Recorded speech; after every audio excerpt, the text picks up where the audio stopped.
الحمدللہ رب العالمین والصلاۃ والسلام علی سید المرسلین اما بعد فاعوذ باللہ من الشیطان الرجیم بسم اللہ الرحمن الرحیم الذین ینقضون عہد اللہ من بعد میثاقہ ویقطعون ما امر اللہ بہ ان یوصل ویفسدون فی الارض اولئک هم الخاسرون۔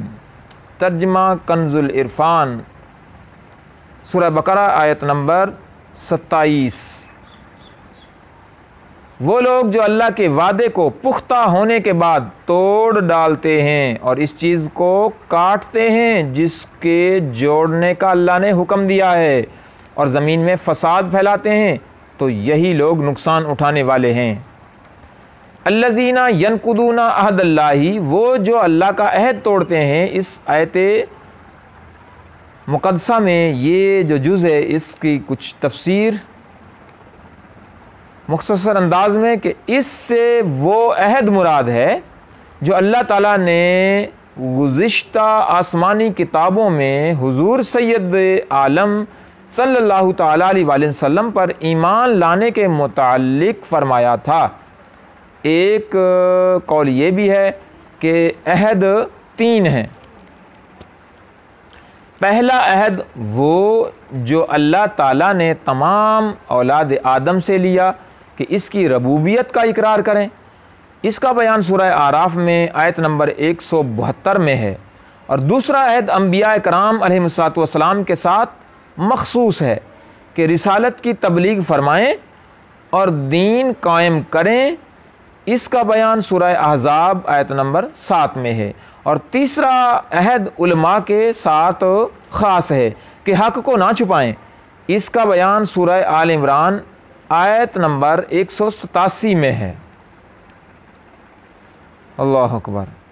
آیت مقدسہ میں ما امر اللہ بہ، اس جز کی کچھ اس انداز سے تفسیر بالکل اختصار کے ساتھ کہ جس چیز کا اللہ نے حکم دیا تو یہ اس کو کاٹتے ہیں، توڑ وعدہ پختہ ہونے کے بعد توڑ ڈالتے ہیں اور پھر اس چیز کو کاٹتے ہیں جس کو جوڑنے کا اللہ نے حکم دیا ہے۔ جن چیزوں کے ملانے کا حکم دیا گیا وہ یہ ہیں، نمبر 1 تو رشتے داروں سے تعلقات جوڑنا، نمبر 2 مسلمانوں کے ساتھ دوستی و محبت کرنا، اور نمبر 3 تمام انبیاء کرام علیہ السلام کو ماننا، نمبر 4 تمام کتابوں کی تصدیق کرنا اور حق پر جمع ہونا۔